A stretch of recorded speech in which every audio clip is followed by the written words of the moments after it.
Hello बच्चों, let's read the question. The question says throw some light on detection and diagnosis of cancer. तो इस question के अंदर हमें डिटेक्शन और डायग्नोसिस के मेथड बताने हैं किसकी, कैंसर के, कि हम कैसे कैंसर को डायग्नोस कर सकते हैं, मतलब हम कैसे आइडेंटिफाई कर सकते हैं, हम कैसे पता लगा सकते हैं कि किसी पर्सन को कैंसर हो गया है, उसकी बॉडी के अंदर जो कैंसर है वो डिजीज ऑकर हो चुकी है. सो क्वेश्चन स्टार्ट करते हैं. सबसे पहले हमारे क्वेश्चन को सॉल्व करने का की कॉन्सेप्ट देखेंगे. की कॉन्सेप्ट, तो क्वेश्चन को सॉल्व करने का की कॉन्सेप्ट क्या है हमारा, कि हमें डायग्नोसिस ऑफ कैंसर पता होना चाहिए, right. Diagnosis and detection of cancer, अगर हमें पता है कि हम उसको कैसे डायग्नोस कर सकते हैं, हम कैसे पता लगा सकते हैं कि किसी पर्सन को कैंसर हुआ है, तो हम क्वेश्चन को हमारे इजिली सॉल्व कर लेंगे. सबसे पहले ये जाने कि कैसे डिटेक्ट करेंगे, कैसे डायग्नोस करेंगे, ये ज्यादा इंपॉर्टेंट है जानना कि कैंसर होता क्या है, राइट. पहले तो ये पता लगे ना कि मुझे पता लगाना क्या है. सो कैंसर क्या होती है, कैंसर एक सिचुएशन है हमारी बॉडी की, एक मेडिकल कंडीशन है जिसके अंदर क्या होता है, यहाँ पे अनकंट्रोल्ड सेल डिवीजन होता है. अनकंट्रोल्ड सेल डिवीजन, कि हमारी बॉडी के अंदर के जो सेल्स होते हैं वो अनकंट्रोलेबली डिवाइड करते रहते, जिसकी वजह से यहाँ पे क्या होता है, अल्टीमेटली सिचुएशन आएगी, एकदम से नहीं आती, कुछ टाइम बाद यहाँ पे एक सिचुएशन आती है, इसलिए डॉट से यहाँ पे रिप्रेजेंट करा है कि जो हमारी बॉडी है उसके अंदर ट्यूमर फॉर्मेशन हो जाती है. ठीक है, ट्यूमर फॉर्म्ड हो जाता है हमारी बॉडी के अंदर.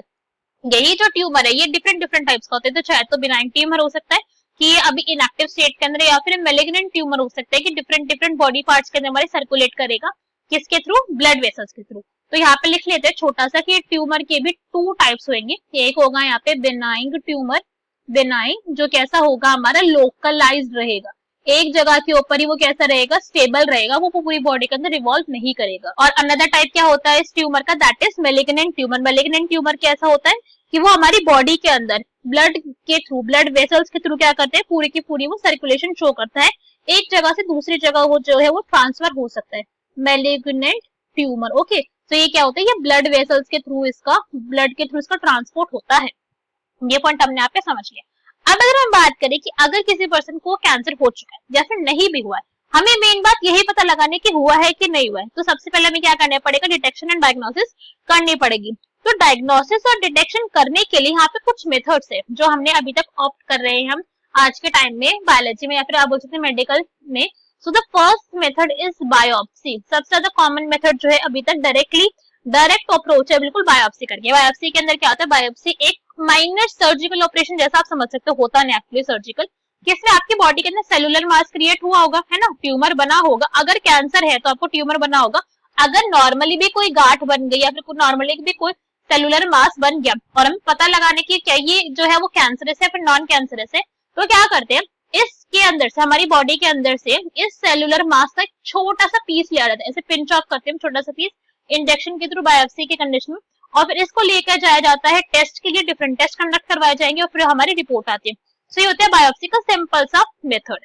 अनदर टेक्निक जो यूज करी जाती है वो होती है हिस्टोपैथोलॉजी स्टडी. ठीक है, यहाँ पे क्या करेंगे हम, हिस्टोपैथोलॉजिकल स्टडी. हिस्टोपैथोलॉजिकल स्टडी का क्या मतलब हो गया, अब इस पॉइंट को यहाँ पे समझते हैं. स्टडीज ऑफ टिश्यू, ठीक है, ऑफ टिश्यू. यहाँ पे जो आपने इस सेलुलर मास में से ये जो छोटा सा पीस निकाला है, जो ये छोटा सा टिश्यू लिया है, इसकी अब आप हिस्टोपैथोलॉजिकल स्टडी करोगे. हिस्टोपैथोलॉजिकल स्टडी का मतलब अब आप इसकी एनाटॉमी की स्टडी करोगे. आप देखोगे क्या इस सेल की जो शेप है वो नॉर्मल वाली जैसी है, क्या इसके अंदर कुछ चेंज हुआ है, इसका साइज सेम है क्या, इसका स्ट्रक्चर सेम है क्या, इसका आपको बाकी चीजें सेम दिख रही है, न्यूक्लियस, ये सब चीजें यहाँ पे चेक करी जाएगी. इसकी एनाटॉमी, इसका इंटरनल स्ट्रक्चर चेक करा जाएगा. इसके बाद जो अनदर मेथड यहाँ पर करा जाता है, अनदर जो हमारा वे फॉलो करते हैं, दैट इज रेडियोग्राफी. अब क्या करा जाता है, यहाँ पे रेडियोग्राफी करी जाएगी. रेडियोग्राफी टेक्निक के अंदर क्या करते हैं, अगर इसको थोड़ा सा अगर हम ब्रीफ लें, रेडियोग्राफी टेक्निक के अंदर हम क्या करते हैं कि हम यहाँ पर अब क्या करेंगे, हम इसके अंदर क्या कहते हैं, सेंड करते हैं रेडियोएक्टिव वेव्स को. रेडियोएक्टिव वेव्स को डायरेक्टली सेंड नहीं करा जाता. पहले यहाँ पे क्या होता है, इसके लिए टेस्ट भी किया जाता है, थोड़ा सा अगर हम बताएं तो पेट स्कैन का यहाँ पे इसके लिए टेस्ट करा जाता है. इसके अंदर बेसिकली क्या होता है, पॉजिटिव इलेक्ट्रॉन एमिशन, इस टेस्ट को कहते हैं. इसके अंदर हम क्या करें, हम पर्सन को जिसको हमें शक है कि उसको क्या है, उसको कैंसर है, हम उसको एक फॉर्मूला जो है वो इनटेक करने के लिए ओरल इंजेक्शन करवाते हैं उस फॉर्मूला का. उस फॉर्मूला के अंदर हम क्या करते हैं, हम रेडियो एक्टिव लेबल, हम उसके अंदर एक डाई डाल रहे हैं. ठीक है, यहाँ पे हमने क्या करा, एक रेडियो लेबल डाई जो थी विच इज एक्चुअली मेडिसिन, एक मेडिसिन ही है, उसको क्या करा हमने, इनटेक करा, इंजेक्शन करवाया पर्सन को। अगर क्या है, अगर पर्सन के अंदर, उस पर्सन को अगर कैंसर है तो क्या होगा कि रेडियो एक्टिव जो लेबर डाई है ना, इसका नॉर्मली भी क्या होगा, ये radio active label dye cell इसको टेक अप कर लेंगे, क्योंकि इसके अंदर जो है वो फ्रक्टोज एंड ग्लूकोज दोनों के अंदर हमने मिक्स करके दिया है इसको, ठीक है। दोनों के अंदर फ्रक्टोज और ग्लूकोज को सोल्यूशन के अंदर मिक्स करके हमने डाई पिलाई उस पर्सन को। तो अगर नॉर्मली भी किसी सेल के अंदर प्रेजेंट होगा तो सेल क्या करेंगे, इस डाई को ले लेंगे ग्लूकोज के सोल्यूशन के साथ और फिर अपना मेटाबॉलिज्म जो है वो कंटिन्यू करेंगे, क्योंकि ग्लूकोज है उनके लिए तो सोर्स ऑफ एनर्जी, उसके इंटेक करेंगे। अगर इस किसी पर्सन को क्या है, उसको कैंसर है, तो यहाँ पे जो नॉर्मली जो यहाँ पे रेडियो वेव्स निकलती वो क्या होंगी, वो ज्यादा निकलेंगी, ठीक है। तो इस पॉइंट को थोड़ा सा इसे समझते हैं कि ये क्या है, हमारा सेलुलर मास है, ठीक है। ये क्या है, नॉर्मल हमारा एक सेलुलर मास है, this is a normal cellular mass, ये नॉर्मल सेलुलर मास है, ऐसे ही बन गया, इसके पीछे कोई रीजन नहीं है, नॉर्मली सेलुलर मास प्रेजेंट है। और यहाँ पे एक और सेलुलर मास प्रेजेंट, और ये कैसा है, दिस वन इज कैंसरस, ये कैसा है, कैंसरस है। तो जैसे मैंने बोला रेडियो एक्टिव डाइट जो है वो लेबल करी है हमने, पर्सन ने ली है तो अपटेक कर लिया, क्योंकि वो ग्लूकोज के साथ मिक्स होकर गई थी, तो दोनों सेल्स ने ले लिया। अब रेडियो एक्टिव डाई का क्या होगा, जब सेल्स इसको ले लेंगे अंदर, दोनों ही सेल्स, तो क्या करेंगे, वो उसको डाइजेस्ट करेंगे, ग्लूकोज को वो मेटाबोलाइज करेंगे। ग्लूकोज के मेटाबोलाइज करने के बाद यहाँ पे क्या होगा, यहाँ पे से निकलेगी वेव, क्या निकलेगी, यहाँ से इलेक्ट्रॉन का एमिशन होगा, पॉजिट्रॉन का यहाँ से क्या होगा, एमिशन होगा, ठीक है, यहाँ से पॉजिट्रॉन का एमिशन होगा। मगर कैंसर के केस में ये पॉजिट्रॉन का एमिशन जो है वो ज्यादा होता है, ठीक है, दिस इज पॉजिट्रॉन का एमिशन। तो अगर यहाँ पे आपने ध्यान दिया, जो मैंने अभी बोला, दोबारा रिपीट कर जाएगा इस पॉइंट को, कि अगर पर्सन को कैंसर है तो जो यहाँ पे इस टाइम पे जो ये वेव्स निकल रही है, जो यहाँ पे रेडियो एक्टिव वेव्स निकल रही है, वो ज्यादा निकलेंगी, क्योंकि यहाँ पे सेल्स ज्यादा है, यहाँ पे सेल की डिवीजन जाता है, यहाँ पे क्या है, सेल का बेसल मेटाबॉलिक रेट ज्यादा है, जिसको बीएमआर भी कहते हैं, बीएमआर, कि सेल का जो बेसल मेटाबॉलिक रेट है वो ज्यादा है, जिसकी वजह से अब हम कह सकते हैं ये ट्यूमर कैसा है, कैंसरस ट्यूमर है। मगर नॉर्मल सेल इतना ज्यादा बेसल मेटाबॉलिक रेट नहीं दिखाती है, तो इसलिए हम बोल देंगे कि ये वाला पर्सन कैसा है, इसको कैंसर नहीं है। ये पॉइंट हमको, आई होप आपको समझ आ गया होगा।